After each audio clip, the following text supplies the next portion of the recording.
What's up, guys? Welcome in. Welcome back to the Game of Inches podcast powered by Mayflower Sports. Very special guest here today on the show. We have Brett Lauther joining us here.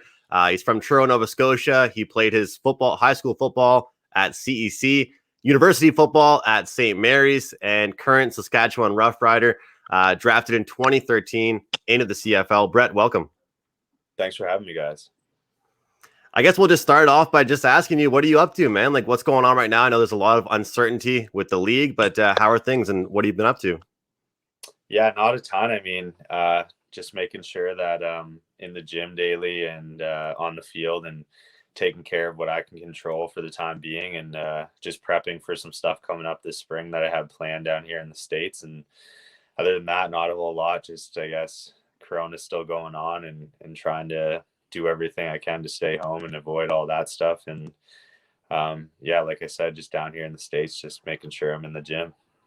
Yeah, so you were telling us off camera there that you're actually down in North Dakota, and you were saying that it's been like minus 40 down there, and out in Saskatchewan it's pretty cold too. So I'm assuming most of the training's been inside. You've been staying warm. Yeah, I'm pretty lucky to. I mean, obviously, I don't think I'd be outdoor in an outdoor field right now, but at Minot State, they have a dome, a bubble over the field there. So it's nice to get in there a couple days a week, and then just making sure I get in the gym and doing the little things I need to do from rehab or prehab or whatever else to make sure my body's feeling good and ready to go. We definitely want to get into some of the stuff in your career and some big moments and about your team and everything that you've been through in your career. But just starting from the starting point, the very beginning, just to kind of get that pathway out of the way. You're from Truro, Nova Scotia. You went to CEC. You played there. Then you went to St. Mary's. What was the decision to move from CEC, then St. Mary's, then get ready for the draft? Yeah, so I just started football in grade 10, and it was kind of just by chance, like got lucky about going out with some friends and right timing, and really knew nothing about the game. And I mean, I had a great 3 years and great coaches and guys that even coached my dad when he played football there. And yeah, I had a lot of help, and Scotty Yannon was coaching at St. Mary's at the time, and he was one of my teachers, and he was really helpful in the recruiting process and talking about maybe taking football more serious or getting scholarships down there. So ended up making that happen, and played football down there for 3 to 4 years. And I mean, he made it pretty easy, the transition to get down there and get started and stuff too. And started my first year just like playing receiver and stuff like that. And then when Justin Polarity moved on to the CFL, they brought some kickers in, and they're guys I don't think they're really happy with at the time. And I was just like, I could probably still do it. You know what I mean? Like, I've still been training at that plus receiver. And while I was still playing junior hockey too, so kind of taking over full-time kicking made it a lot easier for me with hockey and school and trying to juggle football and everything else, because I look back now sometimes and I'm not sure how I even did it with how many hours a day we were either on the road or at practice or doing schoolwork. So yeah, I went down there and had a great time at St. Mary's, and I guess pretty fortunate to make some of the friends and people I've met over the years that helped me along the way. And then my last year, they're like, you might want to take, I guess, kicking a little more serious, and kind of stop playing hockey, and went all in with kicking, and was fortunate enough, I guess, to get drafted to the Hamilton Ticats in my 4th year there. Yeah, so you said you touched there on transitioning from being a wide receiver into like a full-time kicker. I was actually kind of curious to see and kind of wondered how you basically decided you want to become a kicker, because kicker isn't usually something that most people want to do. They don't really see it as like an avenue, a part of football. And I know I've seen a couple of your things, and you've been adamant that kickers are athletes as well. So I was just wondering, what made you take that full-time step and actually like think about, I can make a career out of this?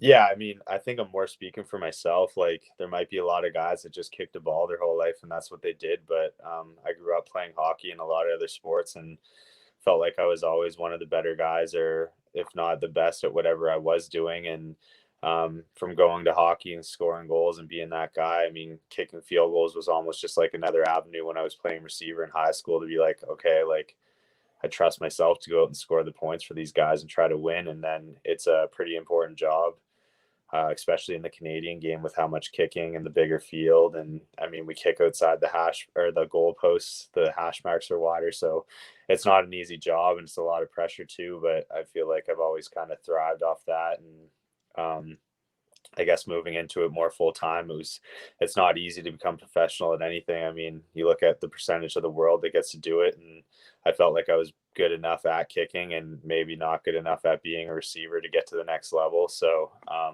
went more full time into kicking, and yeah, I guess just didn't look back. I mean, there's a lot of, I guess at any level, a lot of doubt or whatever over the years and this and that, but I'm still here and I'm still kicking the ball and just trying to do my best to go out there each and every week, no matter who I play for or what I'm doing to make the kick.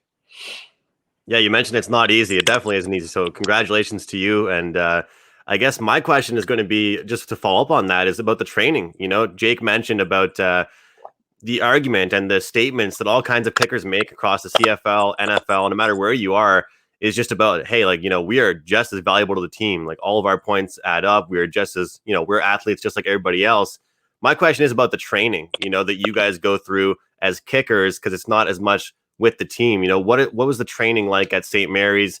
You mentioned Justin Pillardi. Was he any type of not mentor, but someone to work with and to kind of grow with as a kicker? And then when you transition into the CFL, how did the training change?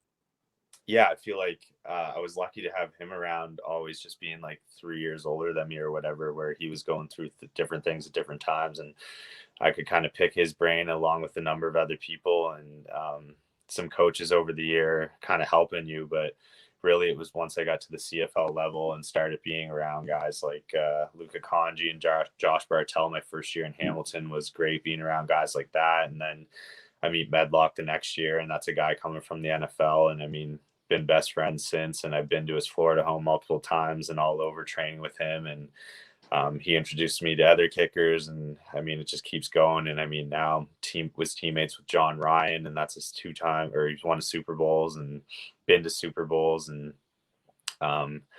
kind of going down to Kearney and being some other guys this year. I guess it's just been, I've been pretty fortunate and lucky to just have the opportunities that I've had. And I feel like over time, I've just kind of taken bits and pieces from each guy that I felt like worked for me, because there isn't just one way to kick. So your body changes and everyone has different body types. And I just feel like I've always just worked hard and have been in the gym or grinding behind the scenes more than others. And I mean, there's always some kid that, I mean, once it was me grinding that hard to make sure that I could get a job or get an opportunity. And it makes me, I guess, stay in the gym just as hard as I did once then, because I know there's kids out there now that want it just as bad as I did. So they might get it someday, but I just make sure that I'm going to be ready to do what I can, and they're not going to outwork me. So I feel like that's been the biggest kind of advantage over the years for me, is just, I'm just going to keep working harder than anyone else. And it's the same thing now. We haven't got to play football for over a year now, and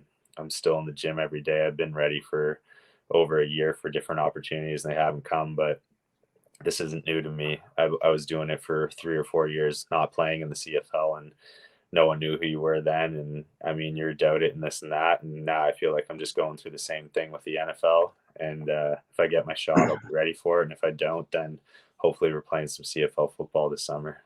Yeah, buddy. I think that's extremely important that you mentioned the work behind the scenes, because I feel like a lot of people don't realize how much work actually goes into becoming a pro athlete, and not just like in the weight room, but like mentally too. Like you said, like I like the 2013 Hamilton Tiger Cats there. You played with them for the season, and then you were gone until 2018. But like you said, you were steadily putting in that work for when your shot came. And I think that's extremely important for especially people like in our area where we're not so noticed and everything.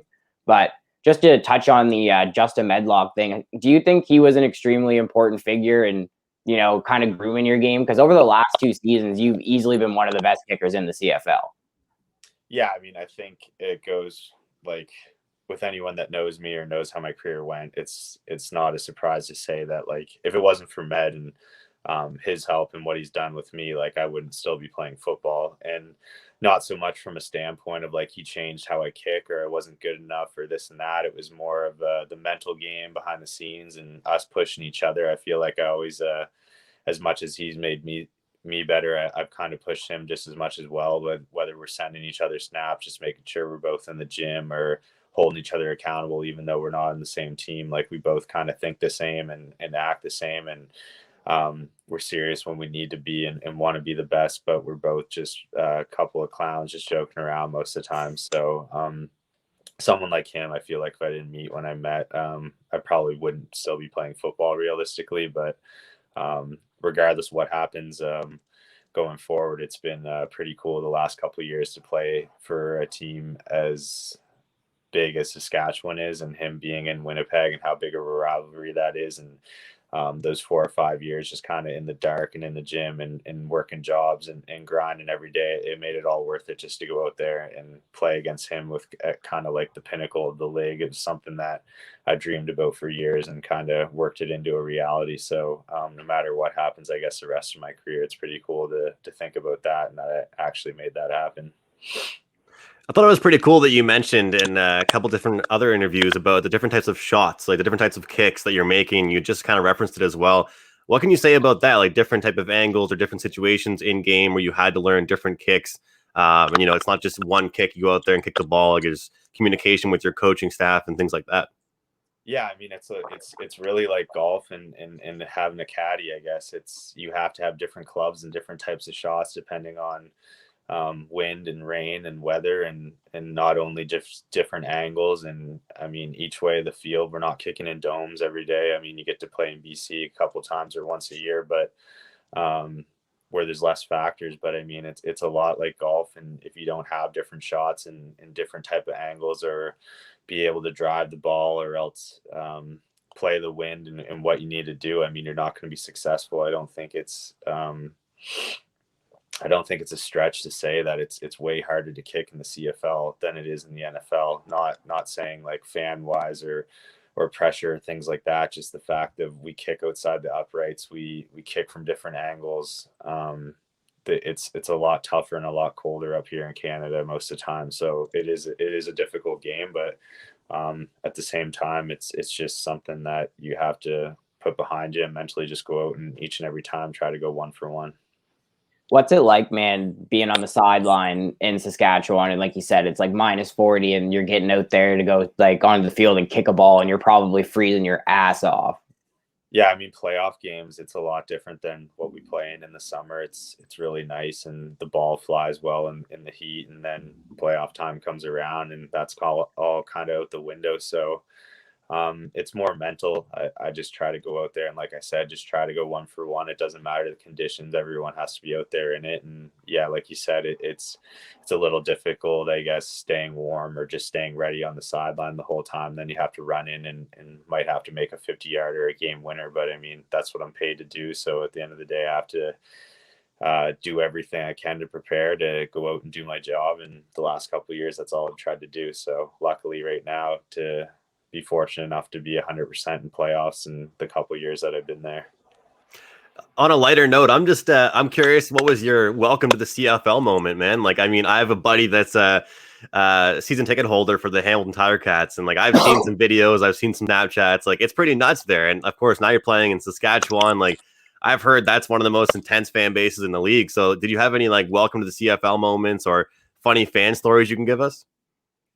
I think one of the ones that I guess will always stand out, and maybe it's not a welcome to the CFL, but just something that personally I'll always remember, is just getting to play my first game in the CFL in Moncton.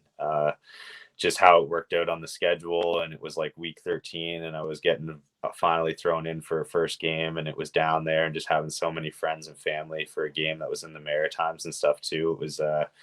It was a pretty cool feeling. And I mean, got to go 4 for 4 and we won by 2 points and just, it kind of all lined up. It was awesome. I mean, the rest of the time, my Hamilton didn't get to play or anything like that, but it was great just being behind Med for a year. And like I said, training with him and stuff too. But that was one moment that stuck out for me. And then probably just my first game back in the league, playing in Hamilton. It's a sold out crowd at home. Like, just got told a few days ago you're going to be the starting guy after years of kind of working your butt off to get the opportunity. And I had my brother fly in for the game and no one else was there. And I kind of went out for my first kick and it wasn't like too deep or anything. And I mean, you work so many years to get back and then you go out for your first kick and you end up missing it, especially at home. And then after that, just rallied off like 3 from pretty deep in the 40s and kind of kicked a game winner late and to clinch it against Toronto and went 4 for 4 the rest of the game. And then we kind of went on a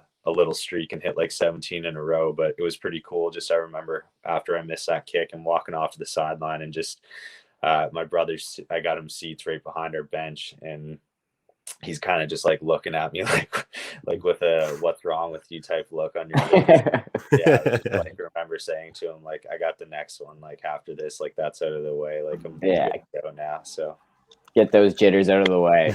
Yeah. You touched on the fact that you touched on the fact playing in the in Saskatchewan there. Do you feel like there was any like difference between like the crowds? Because I worked with a girl who was from Saskatchewan and she moved to Halifax and she like hated sports, openly said it. I hate sports. But when there was rumors of you guys coming in the summertime to play that game here, she was like, oh, 100% I'm going. Like, I love the Roughriders. Like, I think that's so cool that for a market like that doesn't have a huge population, like everybody is behind the Roughriders.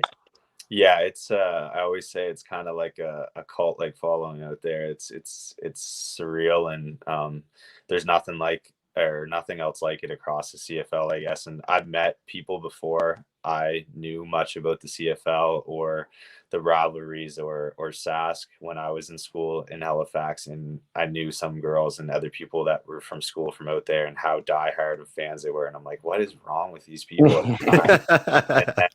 Yeah, I got to be out there and experience it, and now I'm kind of just the same way, you know, like it makes sense to me now finally. And the fans are just, it's surreal out there how awesome they are, and my time there, how they treated me and on and off the field, just kind of the perks that you get on the side. And it's a lot like being, I guess, in the Maritimes for me. It's a little bit smaller than most of the other cities, and just how friendly and awesome most of the people are. It's been a great time for me. I definitely have no complaints about my time out there. I had a chance to speak with Dave Naylor from TSN a couple months ago, and he was just telling me kind of a similar story to what Jake was saying about, he goes, man, if you're at like a restaurant or a diner in Saskatchewan, like there's a chance that the waitress will know the depth chart of the team better than the own menu, you know, at her restaurant. And like, he didn't even really say that with a laugh either. He was like dead serious. He's like, yeah, like she will know every player's name. And you know, when I look at the CFL, and of course, there's going to be guys that are saying like, yeah, you know, I'm a big follower in the NFL, or there's going to be Canadians that are, yeah, I just follow the CFL. But I'm curious, there's not a lot of teams in the league, right? There's not a bunch of teams in the league. And I feel like a lot of people look down on that, but I'm sure you can speak to the rivalries that although there's not, 15 teams, 20 teams in the league, it's still incredibly competitive. Yeah, I think anytime any league, if there's a smaller league and you look at what's going on with the NHL this year, where they're all just playing in division of 7 teams, I mean, it just creates more of a rivalry. And that's always been a thing in the CFL. Like, there's no years where we're not playing other teams, and especially in division, like a couple times. So, I mean, the rivalry between Sask and Winnipeg, it's awesome. Like, it's as much friendly as it isn't too, which is a pretty cool thing. And I think that just speaks volumes to the CFL and how cool it is from the environment of like, you go to a Grey Cup and you're not seeing just whoever the 2 teams playing in the Grey Cup, every team's represented there. There's like massive parties where every team has like all their fans at one area type deal. So it's really the biggest celebration in Canada. And it's one of those things that I didn't know much about being from the Maritimes, and we don't have a team out there.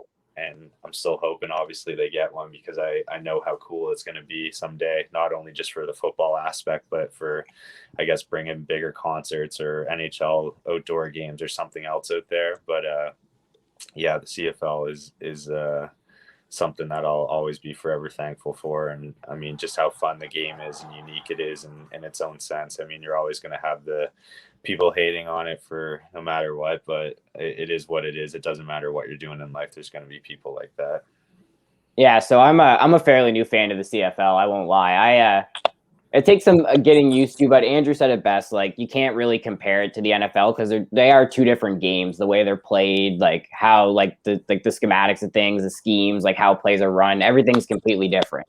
But to go back to like the kicking thing, the 57-yarder that you hit, do you like remember that like very well? Because like 57 yards, like that's a long kick, and you hit from, you said like 47. You hit from all over the place from deep. Is it hard to keep like that sort of power and accuracy? Is there like a give and take, or are you just trying to like put your foot through the ball and hit it as hard as you can?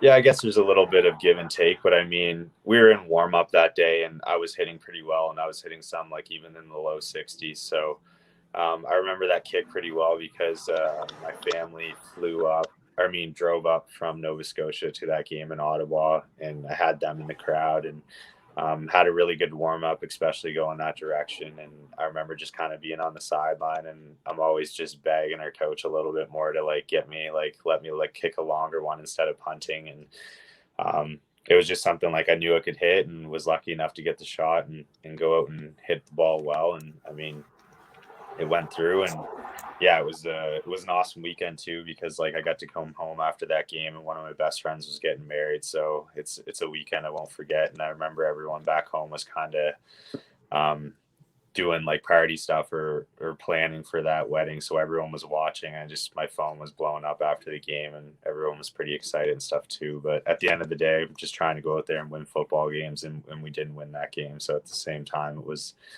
not, I guess, all for nothing, but I mean, I'd rather win the football game. So I've heard you mention that the kick that you make in the fourth quarter is just as equal to the kick you make in the first quarter. Can you just like touch on that? Obviously, a lot of athletes will say that in any sport, NBA, NHL, CFL, but how important is it for you to preach that to just, any up and comer kickers or anybody like that? Just the first kick you make is just as important as the last. Yeah, I mean, points are points, and that's how you win the game. So when you get a chance to go out there and put up points or score points, you need to do it. And if not, you're kind of hindering the team, I guess. So I just try to keep it all the same. Like, it doesn't matter if it's the first drive of the game or going out for 3 points, like how you go out on the field and are ready to kick that kick. You can't change how you're going out to kick a kick with 1 second on the clock and win it, or else you're just hurting yourself, really. So making sure that, I guess, like, you keep everything the same, and just something that we've always said, or me and Med have always said, is just, we're just going 1 for 1. So it doesn't matter if you miss 4 in a row. It doesn't matter if you have made 20 in a row. Like, you just got to go out and worry about your next kick, because no 2 kicks are ever the same, whether it's like time of game or wind or conditions, night, day. So just go out, go 1 for 1, and then move on. Just from talking to you, it seems like a lot of your game's built on your mental as well. Would you say that your mental is just as important as like your physical attributes? Because from everything you're saying, it seems like you constantly have your mind right. You're not thinking too far ahead. You're not thinking too far behind. You're constantly in the moment, and you're there to just do your job. And I think that's actually pretty incredible, because I know me, like, if I was 0 for 2, like, I'm going out there for the third one, I'd be like, oh, fuck, like, here we go. Like, can I get this one through? Yeah, I was like that when I was younger. I mean, especially in high school and stuff too. But you just, when it becomes a job, and you're at a level where there's so much more on the line, and it's not just like a game with your buddies in the backyard as much anymore. I need to stay even keel. Like, I can't let the highs get too high or lows get too low, and I can't be as attached to the game as I used to be, where it's like you're super pumped for an interception or a touchdown or whatever happened. I have a job to do, and I can look back at the game after and maybe celebrate a little bit more. And I think being in Sask, of all places to be a kicker, is probably not the easiest job in the league. So there's a lot riding on the games from my friends on the team and their families and coaches and the fans, and how passionate they are, and how much work that goes in behind the scenes from everyone upstairs and people I'm friends with. And a lot of the time, I mean, last year, 3 or 4 different times, it came down to, at the end of the game, it's either you make it and win or you don't. So I just want to make sure every time I go out there, like, whether I do make it or not, that my week of preparation and mentally and everything, I was locked in and I gave it all I had. And even if I do miss, I can live with that. But what I can't live with is if I'm not actually prepared the way I should be and go out and miss one. On our last podcast, I had a pretty good rant and I had fun with it, kind of just going off about the uncertainty that the CFL is giving the players and the fans and management and stuff like that. And obviously, you'd know more about it than me, but just from everything I've read from sources I believe I can trust, it sounds like it's kind of still up in the air, and we don't really know exactly what to think. The lack of communication has definitely been there, and you kind of mentioned off air, you just have to stay doing your thing and waiting until you guys know what's going on. But is there anything you can really tell us or our listeners about what's going on with the league right now?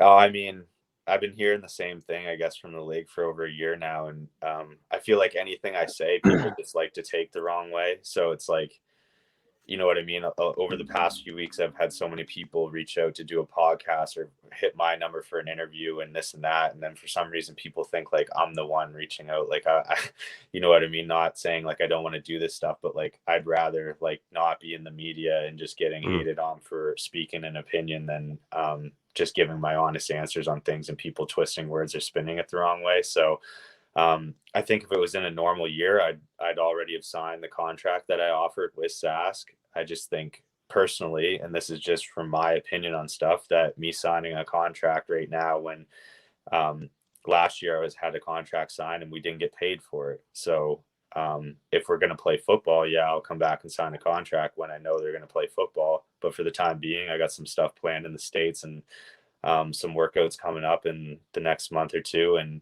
I just want to make sure that I wasn't closing the door on anything that came up from an NFL opportunity. Like I get the past few months, I didn't get a shot, but I talked to a number of different teams with my agent, and I've had a lot of great messages from teams and other stuff like that. So I want to make sure I stay ready in case I do get something like that, because playing in the NFL compared to the CFL is a little bit more, I guess, life-changing for financially. So I don't think that there's anything in the NFL that guys are doing that I can't do or haven't shown in the past couple of years that I can do, from kicking 90% over 60 field goals, or being 100% in playoffs, or having the longest field goals each of the years I played in the CFL. And you name it. It's just the hardest part is getting the opportunity. I mean, it doesn't matter what you do in the world. If there's only 30 jobs, it's not easy to get one of those jobs. And you learn pretty quickly that a lot of it comes down to who you know and not what you can do. So the longer I guess I can stay in the game and keep my name floating around down there and get some workouts or keep sending off film, the better chance I have. And then if nothing comes of that, and I know the CFL is going to play football, then you'll likely see me back in one of those uniforms. Yeah, I think that's extremely important too, that you're saying that you're also, you're a part of the business, and you're betting on yourself from year to year, contract to contract. And I think that the fact you didn't get paid last season gives you full right to not want to sign a contract, not knowing whether the season's going to go on or not, and close opportunities, like you said, at the NFL level. Do you think that your game would translate well to the NFL? Because I think you have the big leg and you have the accuracy. And right now, like, it's kind of weird. The NFL kicking games kind of like took a huge dip, like a lot of misses this year. I think this was the most misses ever in an NFL season for field goals. So just what's your take on, you think your game translating to the NFL? Yeah, I feel like it's like I said before, there's not anything going on down there that I can't do, but it's like anything in life. There's been a lot of great kickers that have had opportunities, and I mean, myself could be included. You could just go out and not play well. It's just the way it goes with kicking sometimes. But I feel like on the same side, I could go out and they're only kicking usually 20 to 30 field goals a year, and I was kicking 60 in the CFL. So you go out and you get on a little hot streak, and you never know what can happen. I mean, you hit 18 to 20 field goals and you're 90%, and then maybe you're signing a couple $1 million contract. But I think one of the biggest things for me, just adding on to what I was saying before, is I would 100% be down to sign a contract in Saskatchewan for 5 years if I knew I was going to get paid for those 5 years. You know what I mean? It gives you a little security where you can actually move there. You can stay there in the off season. You could start a family, maybe buy a home, but our contracts aren't guaranteed. So the fact that you can't sign a contract for more than 1 year, or even if you do, they're just going to release you at any time and you're not paid. Why would I sign a contract with something that isn't guaranteed, or I know I'm not going to be paid? Like, I think fans might get it a little twisted sometimes. I'd love to spend or make a career out of it and spend time there, but with no guarantees and not being able to start a family. And I have so many guys I know have bought homes there or somewhere else, and then a couple weeks later you're cut or released. It's it's a pretty cutthroat business, and it's not easy to make some of the decisions you need to make. But at the end of the day, you're just trying to make the best decision for yourself and for your family. And right now, at the time being, just with so much uncertainty with the vaccine and everything going on, like, trust me, I want the CFL to play more this year more than anyone. But until there's actually like some more concrete information where you're not just hoping we're playing 18 games and just because the schedule is released, it doesn't mean anything. I've spent the last 2 years as a PA rep in Saskatchewan, so I know a lot more of what's going behind the scenes and talking to a lot of people on different teams. And this isn't just some naive decision that I'm making. This is like, I put a lot of work and thought into this, and still every day I'm in contact with people that I know and trust. So right now, things could change in a week, things could change in a month, but for the time being, I'm just preparing for some stuff I got coming up in March. I know you kind of just touched on it, so I don't want to, make you repeat yourself, but other athletes that we've spoken to and that I've met, they really touch on the fact of like, it's a job, right? It's not just like you grow up, you dream to do it, but it's still a job, and like you mentioned, like get a house and all of a sudden you're released. Like that sucks, like there's no hiding it. Like as much as you might want to say like, that's a job, it's life, like it's not fun. You mentioned being part of the PA and stuff like that. I'm just curious about, the experience of the life of an athlete. Right now we're seeing QBs being swapped around the league. We're seeing wide receivers being swapped around the league. Like, for a league with not that many teams, there's quite a bit of movement. But that's the CFL. There's always going to be swapping. And I think people think it's hard to be a GM in the league. For me, I think it's one of the easiest jobs because you never sign someone to a 3 or 4 year contract and then it's a bad deal. You don't have to pay them out in the contract, so you can just get rid of them. And every year, you look at Toronto this year, you can just go from one of the teams with the worst record in the league that you're just signing everyone, and then maybe the next year you're good. So things like that, and just things I've learned over the years is the CFL. You look at how many guys there's been guys that have actually played for every team before. Like, there's so much movement. It's so crazy across the league, and I've played with so many teammates that have gone, left, come back, this and that. And I'm lucky to, I guess, spent a couple years in SAS, but you never know what's going to happen. You never know where things are going to move. And it's a lot of buddy with coaches, GMs, and them moving around just as much and bringing in guys they like or trust too. So I guess that's kind of what you get with a smaller league when you pretty much only have everyone on 1 year deals. And with quarterbacks or bigger names moving around, it's a little easier for them when you're moving around and signing a $200,000 signing bonus plus your contract, and then not even playing football. I mean, for me, I'm not getting those numbers or even close. So for me to sign a contract to get maybe $5,000 in signing or $10,000, it's not worth it at all. So I don't blame those guys for the amount of money they're signing for, but for a lot of guys around the league, it's not as easy as a decision, I guess. You touched on being a PA member. I think that's actually pretty cool because that's a lot of responsibility that guys, I think, in the league don't want to take on. They're there to play football and that's what they're there to do. Can you touch on a little bit more on what your role is with the PA for the Saskatchewan Roughriders and what kind of pride you take in that?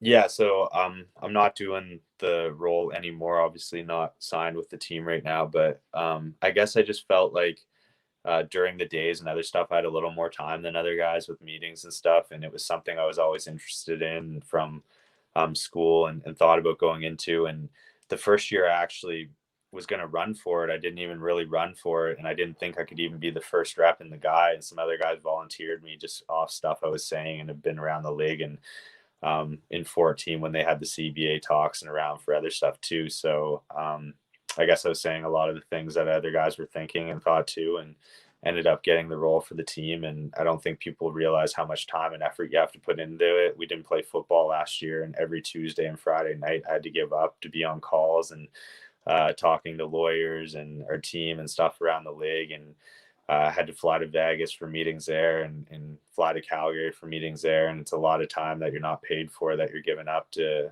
guess represent the guys and make sure that we're treated remotely fairly. We still have a long way to go in that regard, but it's a ton of work, and hats off to guys like Solomon Elamimi and the president of the PA, because he does such a great job for everyone around the league.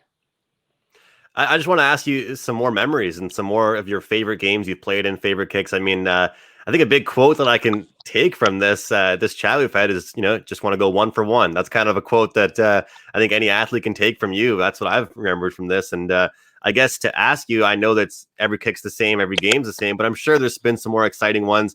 You mentioned having family drive up and your brother being there behind the bench. Like, what are some really cool games? Maybe not playoff games, but just regular season games or any games that you really remember? I guess I'll give you guys a good story with this one. Probably shouldn't tell it, but I don't really care. But We appreciate it.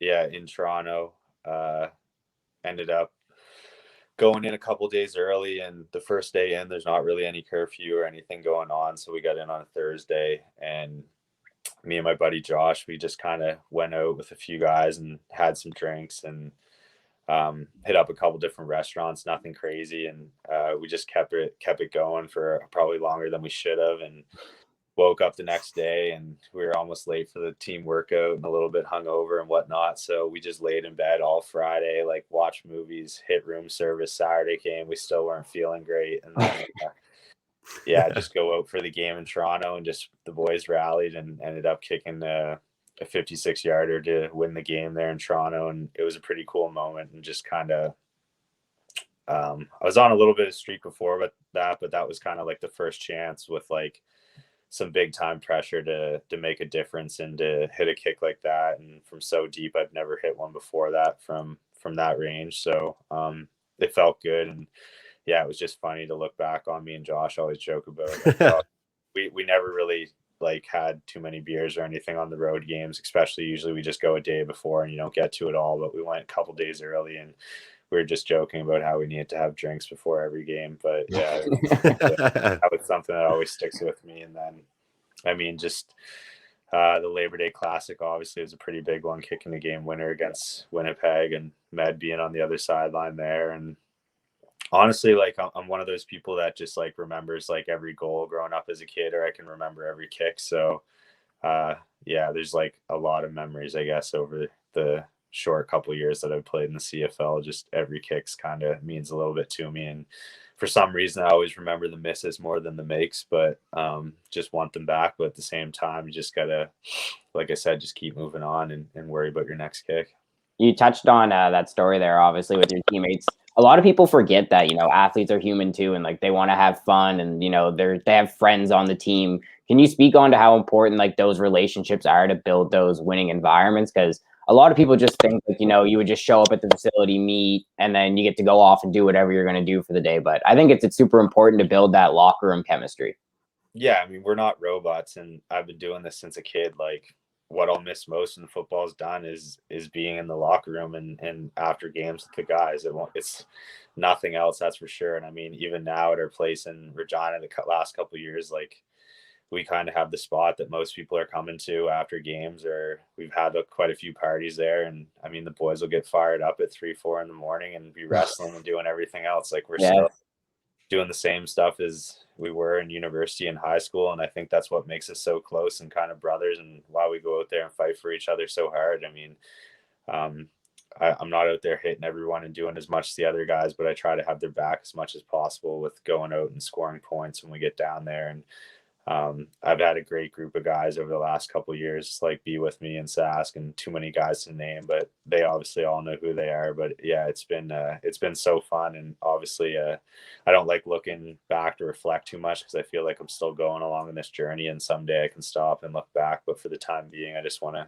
keep the tunnel vision and keep going forward.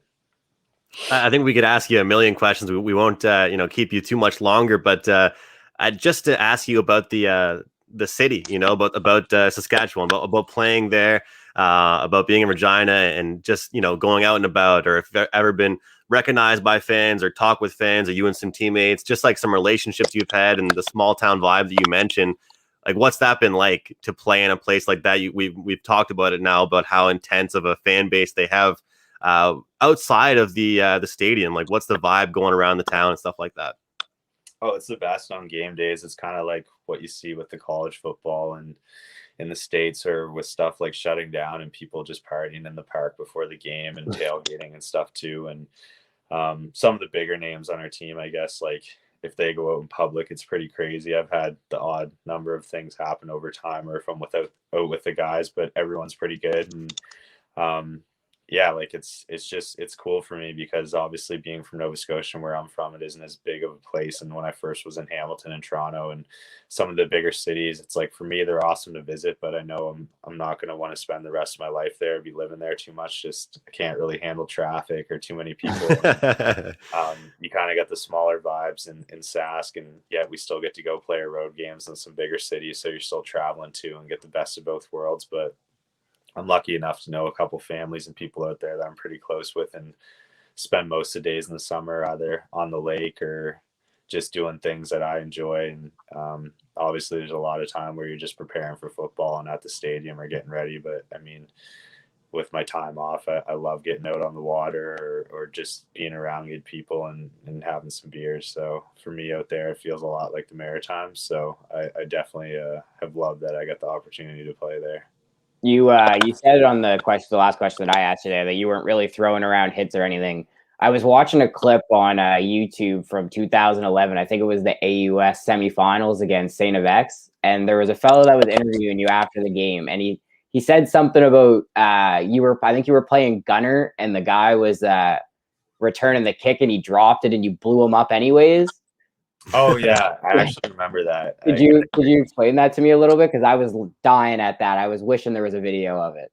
I was punting. I was kicking, and I just punted it, and just in our game, like you can get downfield and cover, and we were playing. It was into the wind, and it wasn't like a huge kick. Like it only went like 35 yards, but it bounced around, and this guy wasn't picking it up right away, and I was kind of running full tilt and just kind of hit him. And I mean, in the CFL, like I've always prided myself, and I'll probably knock on wood, jinx myself, and say it on here, and then it won't happen anymore. But I've never had a kick return, punting at any level, field goals at any level, or kickoffs at any level. And it's something that even in the CFL, I've made like 5 or 6 different tackles and some pretty good ones that when I'm on the field, like guys are covering and working their ass off. And if worse comes to worse, I have to make the play for the guys. And yeah, like I said, at high school, university, or the CFL level, I've never had a return on any time I've been on the field, at least. So it might sound a bit easy, but like kicking field goals, any misses, you got a lot of big boys out there, and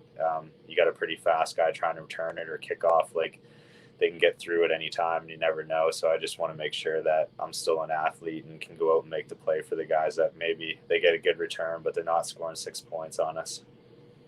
You gave us that story with your buddy about being on the road, and it turned out to be a pretty crazy game. And I just wanted to ask a little more about the road life experience. I'm involved in the sports betting industry. I work for a sports betting website, and a lot of this we've come up with our own strategies, and everyone has their own theories and stuff like that. But obviously, road trips, right? Fatigue on the road. This team's been on the road for back-to-back weeks. Everyone has their own theories. Just asking, because I've talked to a few athletes, and they've said. They're like, man, I get, I'm away from my wife, I'm away from my kids. Like road life's awesome, so it's kind of funny to hear different opinions, right? I thought that was hilarious. So like, could you touch on like what it's like to be on the road? Maybe if you're playing back-to-back games on the road, or the first when you check into a hotel, like what's it like? Yeah, it's different, man. Like, especially compared to what you're growing up and doing. Like, you do a road trip and then you drive home. Like, this is, I don't know if it's like awesome for me. I'm kind of getting older, and you know what I mean? Trying to just make sure I get to sleep at a good time. I have trouble sleeping, trying to conk out. But yeah, it's like you're always going to a different hotel. And I mean, you might not get the best sleep. And then you're with a roommate on the road too. And you don't know what's going on there if you don't have the same guy every week, because rosters change so much in football. And you're playing in their stadium, so dealing with road fans, like I think that's really the definition of how you know you're a good football team, is if you win road games. Everyone should win at home, but when you start stealing some on the road and playing in front of their crowd and stuff like that, I know it's awesome winning at home, but nothing feels better than winning on the road and kind of seeing the fans empty out early with a few minutes left, or it's pretty quiet because you're whooping them or something else. So everywhere you go, it's a little different, and it's definitely not as easy. And that's why you usually see, I guess, in most sports that a home team's the favorite. They're sleeping in their own bed. They're not on a flight. They're not like, I guess the odds are stacked a little more against you on the road. As much as I love it, it does suck sometimes. Like you're getting home at maybe 4 or 5 in the morning and then up early the next day, or even flying like all the time. I don't really handle that great. I don't mind it at all, but just like flying and you're landing and then you're trying to drive home and then you're trying to get up for a workout and you're not, but it feels like you're like hung over for 2 or 3 days after, just trying to get your legs and everything going. So it's different, but it's something that comes with the game. As much as it's tough to do, it is fun, I guess, getting in a new city for a day or two and going to a different restaurant or just being on the road with the guys. That's, I guess, where you kind of make your bonds and really see what you're made of as a team. We haven't really touched on it, but I just wanted to get your thoughts on how do you feel like Nova Scotia, specifically Truro, played an impact for you getting to where you wanted to go? Not a lot of people, I think, even in Canada, really know where Nova Scotia is sometimes, which is kind of weird, but we're such a small place and we're producing pretty high level athletes right now, which is awesome to see for not a huge population size. But I was just wondering if you had any thoughts on how the province or your town there played a factor in you getting pro. Yeah, like obviously the province just pumping out hockey players and top athletes in that sport. And funny quick story, my first year in Hamilton, just hanging out in the dorms and training camp, and guys were just saying where they're from or whatever. And some of these American guys asked me, and I'm just like, from Nova Scotia. And then the guy's like, damn, like, I didn't know they brought European players. I literally had no idea where it was and thought it was from Europe. But yeah, like obviously being from there, I would never change it. It's my favorite place in the world, getting to come home and visit and travel around and just see how beautiful the province is. And I love Halifax for my 4 years there. And yeah, I think I wouldn't be where I am if it wasn't for the people that are from there and the people that have stood with me and been in my corner for some tough years. And for my dad just pushing me and making sure like I need or helping me get what I need to be where I'm at, and my brother and my whole family. Like there's just too many people to start naming. But yeah, if I wasn't from there and just the area of Truro, my friends and everything else, like there's no way I'd be even close to where I am now. I definitely want to get some more funny stories out of you, Brett. But I think that just a segue from what you were just saying there, a lot of other interviews or podcasts you've been on, you might not get the chance to thank people and recognize certain people that have helped you along the way. So is there anybody locally or in Hamilton or in Sask or anywhere that you really want to shout out or just give some thanks to? It's really everyone, because I mean, no matter where I've been or what I've done, from anywhere that I've went, it's kind of crazy. I just feel like everyone's been so helpful, or even if they haven't meant to be, they have. And the people that work behind the scenes in Sask or upstairs, or from our therapists to the team doctors, or when I was in Hamilton working with Paulus Baldeson and having Luca and Josh there. And you start to go around, and I'm like, I feel bad starting to name names because there's just so many family members from back home, and I just feel super fortunate to have so much support. It's a little bit surreal sometimes when I start to look back and think about it, but it's like I said, it doesn't matter where I've been or what level I've been at, from my high school coaches to my university coaches to people there and the trainers or wherever, they're always just A1 with me. So for everyone that they know who they are, been over the years and still run into, it's definitely a big thanks to those guys. They're the reason why I'm where I'm at. Yeah, I think honestly, this is the first time we've ever talked. Just from talking to you, I think a lot of the help has come from like the type of person you are. You seem like you know what you want. You're out there to get it. And I'm just super excited to see what happens. You were saying in March you had some stuff going on. We obviously won't make you dive into that or anything. But I just wanted to touch on basically before this is probably my last question that I have for you. Just you mentioned your dad and your family. What kind of factor did they play? Because you said they're super important, but a lot of people forget like what kind of sacrifices families have to make, to make a pro athlete or make any sort of athlete at any level. I was just wondering if you could give us any like stories or memories about you and your family. Doesn't have to be from the CFL, but just any sort of like sporting memories you had with your family. Yeah, so I was kind of like, my dad's always just been like, he's made like, I guess, the ultimate sacrifice. I mean, he had me super young and he raised me as a single parent with my brother and stuff. So from him grinding however many hours a week to put food on the table for us and make sure we had a good childhood and didn't know any different with how hard he was working. And I was lucky when I was growing up to watch him be playing rugby and other sports and just see how awesome he was, because he wasn't really that old when I was like young enough to remember. He was in his 20s and then 30, and I got to see him be around, I guess, the locker rooms that he was in. And I guess I was almost like a little bit community raised from my grandmother and my grandparents being neighbors, and then always spending time at my aunts or uncles. And we didn't know any different. It was awesome. I was always over at my friends' houses with my dad, working 12-hour shifts and working so hard. So he kind of sacrificed everything to give me and my brother what we have now. And he's always pushed me a little with sports, I guess. And I remember telling him like that I was starting football and just how pumped he was and stuff too, because he didn't really push us to do anything we didn't want to do or something like that. But he made sure, like, when we were doing something, that you're going to give it your all and you're not just going to half-ass it out there and stuff too. I've had some hockey talks as a kid and other stuff growing up about, I go out there and we might win 3-0 and I scored a hat trick and get in the car and he's telling me I'm floating around in this. So yeah, just stuff like that over the years, from family supporting me and stuff, and just being in my corner, and then dad just kind of giving up everything to give me a shot to do what I'm doing now. We wish you the best, man. We're really rooting for you, and we hope to maybe watch you sometime, watch you guys in a game. And just wanted to ask, you've kind of already touched on a little bit, but what's the next step for you? What can we hope and cheer for you for the future?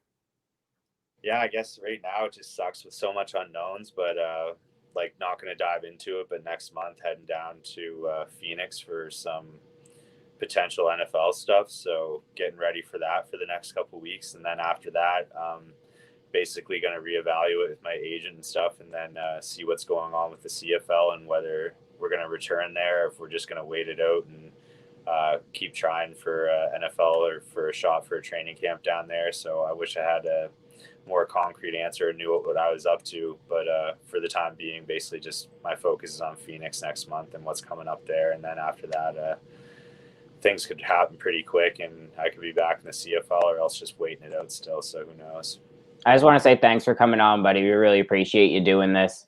Like I said, I know I've met your brother a couple times through my brother and stuff like that. I'm wishing you luck, buddy. I'm pretty new to the CFL, but I always kind of, from 2018, I kind of heard who you were. So it's super exciting to see that you might have some stuff going on, and hopefully we can have you on again to talk some more about maybe after whatever goes down in March, or if the season kicks back off. But I really enjoyed talking to you, man. You gave us a lot of insight that I think most people from our province need to hear, that, you do need to put the hard work in, and not everything is going to be easy. And, you're not going to be necessarily Nathan McKinnon or Sidney Crosby going #1 overall in your draft. That you actually have to put in that grind and put in that effort and make those sacrifices to do the things that you want to do in life.